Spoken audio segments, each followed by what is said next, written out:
વરસાદ વરસ્યો હતો। મોડાસામાં 1 જ કલાકમાં 3.5 ઇંચ વરસાદ નોંધાયો છે। સતત વરસાદથી રસ્તાઓ પાણીમાં ગરકાવ થયા છે। રસ્તા પર પાણી ફરી વળ્યા છે। ભારે વરસાદના કારણે લોકોને બફારામાંથી રાહત મળી છે। ધોધમાર વરસાદથી ખેડૂતોમાં ખુશીની લહેર જોવા મળી રહી છે। આપ જે દ્રશ્યો જોઈ રહ્યા છો અરવલ્લીના છે। આ અરવલ્લીમાં મોડી રાત્રે અનરાધાર વરસાદ વરસી રહ્યો હતો તો બફારામાંથી લોકોને રાહત મળી હતી। સંવાદદાતા મહર્ષ વધુ વિગતો આપી રહ્યા છે। જી મહર્ષ, અરવલ્લીમાં મોડી રાતથી મેઘરાજા મહેરબાન થયા છે, રસ્તાઓ પાણીમાં ગરકાવ થયા છે, શું જાણકારી?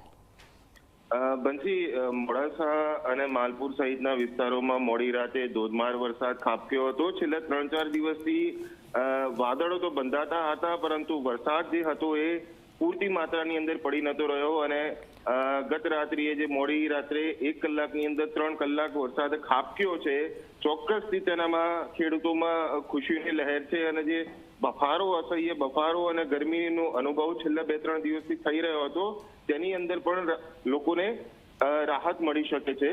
પરંતુ સવાલ એ છે કે માત્ર 3 ઇંચ વરસાદની અંદર જ મોડાસા શહેરના રસ્તાઓ પાણીમાં ગરકાવ થઈ ગયા છે।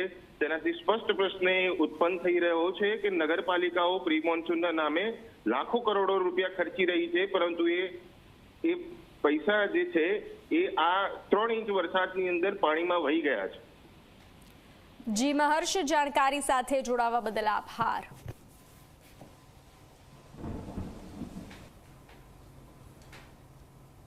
તો દાહોદમાં